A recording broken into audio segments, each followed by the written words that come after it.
వానాకాలం పంటల సీజన్ ప్రారంభం కానుంది. గత అనుభవాల నేపథ్యంలో అధికార యంత్రాంగం కల్తీ విత్తనాల నిరోధానికి ప్రత్యేక టాస్క్ ఫోర్స్ ఏర్పాటు చేసి నిఘా పెట్టింది. ఫేక్ సీడ్స్ అమ్మితే పీడీ యాక్ట్ పెడతామని కలెక్టర్ ఇప్పటికే హెచ్చరించారు. జిల్లాలో ఏటా కల్తీ పత్తి, సోయా, మొక్కజొన్న వంటి విత్తనాలు రైతులకు అంటగడుతున్న సంఘటనలు వెలుగు చూస్తున్నాయి. ఈ విషయంలో రైతులు కూడా అప్రమత్తంగా ఉండాలని అధికారులు సూచిస్తున్నారు.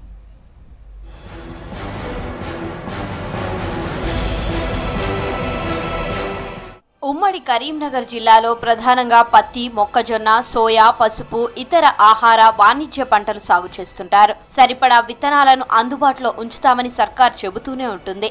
అయినప్పటికీ నకిలీ విత్తనాలు అమ్మే ముఠాలు మాత్రం తమ పని తాము కానిచ్చేస్తుంటాయి. సాధారణంగా జూన్ మొదటి వారం నాటికి పూర్తి స్థాయిలో రైతులు పత్తి విత్తనాలు విత్తుకుంటారు. ప్రస్తుతం రైతులు దుక్కులు దున్నుకొని విత్తనాల అదను కోసం ఎదురు చూస్తున్నారు. రైతులు నకిలీ విత్తనాల బారిన పడకుండా సర్కార్ ప్రత్యేక దృష్టి పెట్టింది.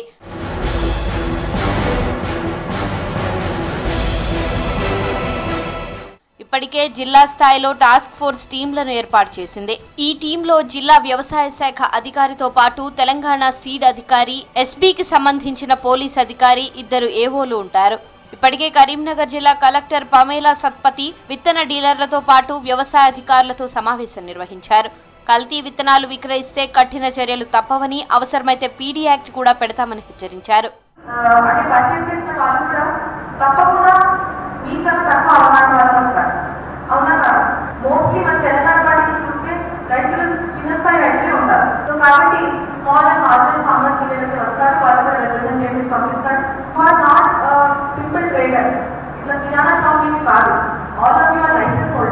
మంచిర్యాల, ఆసిఫాబాద్ తదితర ప్రాంతాల్లో ఈ విత్తనాల దందా గతంలో వెలుగులోకి వచ్చింది.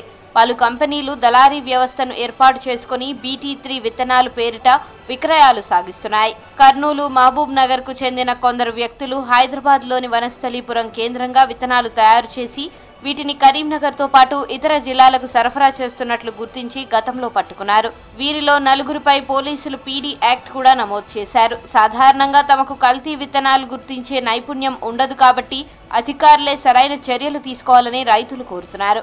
ఇప్పుడు ఇక్కడ ఉన్న అధికారులు, అగ్రికల్చర్ అధికారులు పర్యవేక్షించాలి. ఎందుకంటే రైతులు ఒకసారి విత్తనం పెట్టినామంటే సంవత్సరం పొద్దు ఆ పంట మీద ఆధారపడి ఉంటాడు. లాస్ట్ ఇయర్ అంతకుముందు ఒక 2 years బ్యాక్ BT3 అని 4 అని ఏదేదో కల్తీ విత్తనాలు వచ్చినాయి. సో అది బయట ఎక్కడో అమ్ముతున్నారు. సో అటువంటి జరగకుండా రైతుల ప్రక్షాళన ఉండాలి. అధికారులు ఎప్పటికప్పుడు తక్షణ పర్యవేక్షించాలని మేము రైతు వారికి కోరుకుంటున్నాం. ఈసారి కూడా నకిలీ విత్తనాలు విక్రయించే అవకాశం ఉండడంతో వీటిని నిరోధించేందుకు తనిఖీలు చేపట్టనున్నారు. జిల్లాలోని విత్తన డీలర్ల ద్వారా వివిధ కంపెనీలకు సంబంధించిన విత్తనాలు అమ్ముతుంటారు. ఇప్పటికే ఈ దుకాణాల్లో అమ్ముతున్న విత్తనాల శాంపిల్స్ సేకరించి వాటి నాణ్యతను అధికారులు పరిశీలిస్తున్నారు. షాపుల్లో విక్రయించే విత్తనాల సంచులపై అన్ని రకాల వివరాలు ముద్రించి ఉన్నాయా లేదా వంటి అంశాలను అధికారులు పరిశీలిస్తున్నారు. ఆన్లైన్లో స్టాక్ వివరాలు రోజువారీగా అప్లోడ్ చేసేలా చర్యలు చేపట్టారు.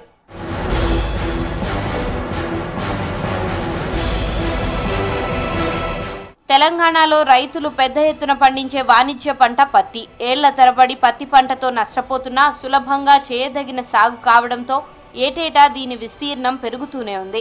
ఇదే అదునుగా విత్తన కంపెనీలు అన్నదాతల బలహీనతతో ఆటలాడుకుంటున్నాయి. BT3 పత్తి విత్తనాలను కొన్ని కార్పొరేట్ విత్తన సంస్థలు ఇప్పటికే ఇతర దేశాల మార్కెట్లోకి వదిలాయి. కానీ మన దేశంలో వీటి వినియోగంపై ఆంక్షలు, నిషేధమున్నాయి. కొన్ని పెద్ద కంపెనీలతో పాటు చిన్న చితక కంపెనీలు వీటిని గుట్టుచప్పుడు కాకుండా రూపొందిస్తున్నట్లు తెలుస్తోంది.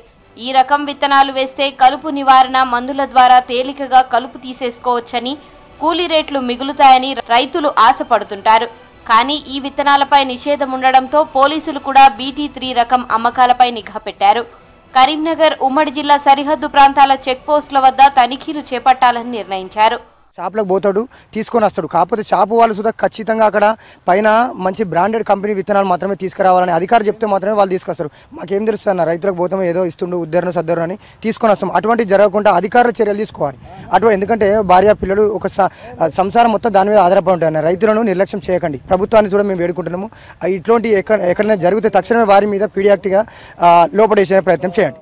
మరో 15 రోజుల్లో వానాకాలం పంట సీజన్ పూర్తి స్థాయిలో ప్రారంభం కానుండడంతో అధికారులు కూడా అప్రమత్తమయ్యారు. రైతులు ఎలాంటి పత్తి విత్తనాలు కొంటున్నారు, లూజ్ విత్తనాలను అమ్మేందుకు గ్రామాల్లోకి ఎవరెవరు వస్తున్నారు అనే విషయాలపై క్షేత్రస్థాయిలో ఆరా తీస్తున్నారు.